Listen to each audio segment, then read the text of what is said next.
Gênesis capítulo de número 6, versículo de número 14 diz: faze uma arca de madeira resinosa, tu a farás de caniços e calatetarás.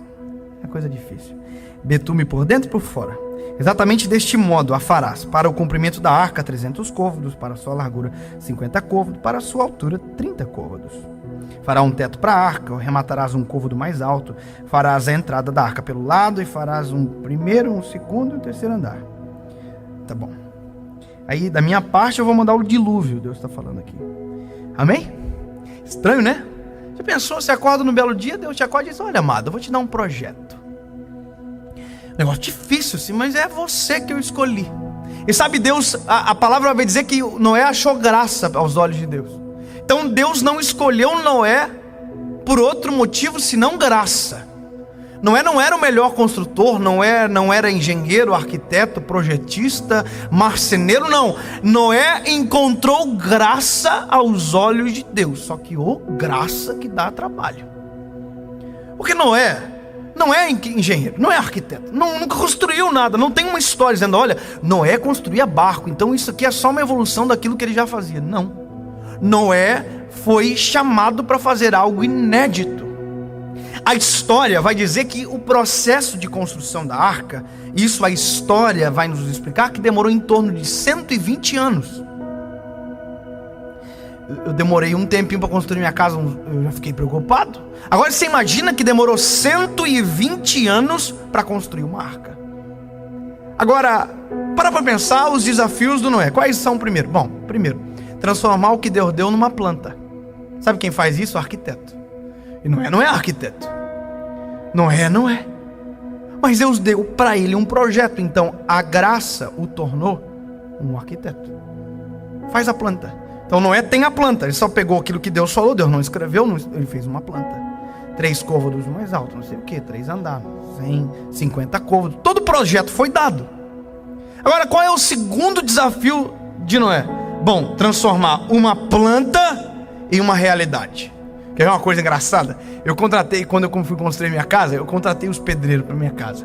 E eu me lembro que eles foram fazer o fundamento, irmão, eu achava tão lindo o meu terreno, lisinho assim, limpinho, não tinha nada. Quando eles começaram a cavar o terreno, porque eu não entendia nada, eu falei: meu Deus, acabaram com o terreno. Porque eu não entendo. Só que aí no processo eu fui entendendo que aquilo era alicerce, fui entendendo que era coluna, que era viga. Inclusive, se eu não tivesse entendido, meus pedreiros tinham construído cada coisa, irmão. Irmão, povo difícil de trabalhar, o tal do pedreiro. É um desabafo que fica registrado. Agora você imagina Noé, nunca construiu nada, virou arquiteto do dia para a noite e de repente virou um marceneiro da parada toda. Agora, esses são os desafios lógicos. Mas sabe qual é o principal desafio de Noé? As pessoas. Isso é o pior. Pior do que receber uma grande missão de Deus é enfrentar as pessoas que não acreditam que a gente é capaz de cumprir aquilo que Deus sonhou para nós. Pior do que viver os melhores dias da nossa vida é ver as pessoas dizendo que não somos dignos, merecedores, não foi feito para nós, tem gente melhor. Isso é óbvio, mas eu não estou preocupado com o que as pessoas dizem, mas com a missão que recebi. Parece bom isso para você, mas é um exercício. É um exercício. Lidar com as críticas. Noé fez esse exercício durante 120 dias, 120 anos. Já imaginou Noé construindo a arca, passava alguém e dizia: ô irmão, tá maluco? Você tá construindo isso primeiro, tá longe da água. Como que você vai levar isso pra água? Aí Noé dizia: amado, isso é um dilúvio que vai vir. Gente ignorante. Que dilúvio, amado? Isso é maluco, irmão. Imagina quantas pessoas tentaram internar Noé. Já parou para pensar? Quantas pessoas olharam para o projeto que Deus deu para Noé e disse: isso não vai servir para ninguém, para nada. Não vai prosperar. Para que construir um barco tão grande? Agora você imagina, Noé olha para quem fala e olha para aquilo que Deus falou. O que vale mais? Noé ouve a crítica e ouve aquilo que Deus diz: só faz isso que o dilúvio deixa para mim. Noé não foi chamado para fazer água, dilúvio. Não. Noé só foi chamado para fazer a arca. Eu quero te dizer uma coisa: o resto do processo não pertence a você. Você só foi chamado para fazer exatamente aquilo que Deus colocou para você. Posso te falar uma coisa? Deus não me chamou para ganhar pessoas, no sentido de fazê-las converter. Não. Deus só me chamou para pregar. Quem faz o resto é Ele. Quem convence é Ele. Quem faz as pessoas na hora certa assistirem é Ele. Eu recebo, sabe, mensagem todo dia de gente que diz para mim: pastor, eu do nada recebi o vídeo. Não fui eu que fiz. Eu só fui gravar. Fui pregar. Quem fez o negócio acontecer foi ele. Ele é o dono do projeto. Quem faz é ele. Dave vai gravar vídeo, você é maluco? Ninguém vai ver. Mas se vai ver ou não, o problema é do resto do processo. Deus não me falou se ia fazer ver. Deus só mandou fazer. Sabe qual é o nosso problema? A gente não olha o que falam. A gente não olha quem fala, a gente olha o que falam, sendo que deveria ser o contrário. Olha para quem fala ao invés do que fala. Porque se você começa a olhar para quem fala, você vai perceber que quem está falando não é Deus, então não serve. Você imagina, todo grande projeto tem as especulações. Já viu quando começa a construir um prédio? Já viu? Todo mundo começa a dizer: quanto tempo vai demorar? Será que vai dar certo? Olha, eu nem sabendo que essa construtora está meio quebrada. E as pessoas ficam criando especulação, mas ninguém sabe nada. O único que sabe é o engenheiro que recebeu o projeto. Ninguém precisa saber do que Deus tem para você. Só faça.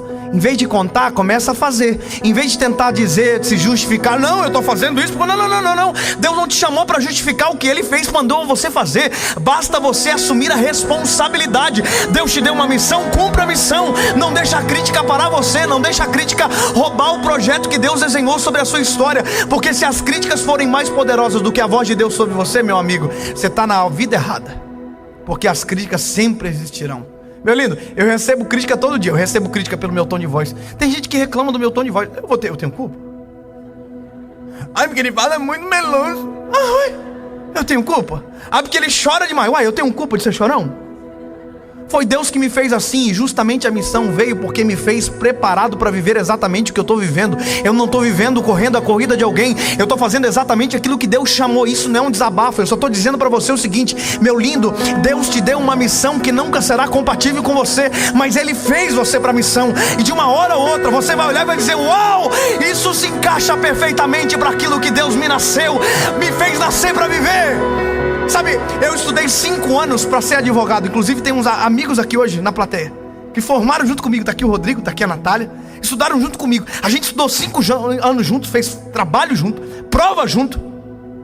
E eles são advogados. Eu não.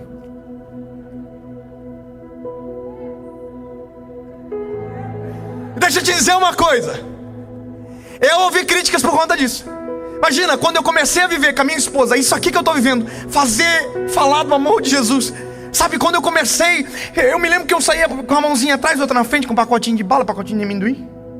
Eu já vivi tanta coisa, já andei com a minha esposa com um ninho velho, com ela limpando o vidro com guarda-chuva, porque a chuva caía e o limpador estragou. A gente ia pregar e não tem dinheiro nem para voltar para casa. Quanta crítica eu recebi. Você vai morrer de fome. Você tirou essa menina tinha tudo para ser juiz, você tinha tudo para ser advogado. Que escolha péssima. Críticas. Mas mediante tudo isso havia uma missão. E a missão tem que ser mais superior. Tem que ser superior às críticas. Se estão dizendo para você que não vai dar certo, qual voz você vai escolher? Qual voz vai dominar o seu coração? O que vai dominar o seu destino? O que vai dominar aquilo que você vai fazer amanhã, quando acordar bem cedo? Posso te dizer uma coisa, meu lindo? Amanhã acorda cedo e começa a construir a arca que Deus mandou você construir.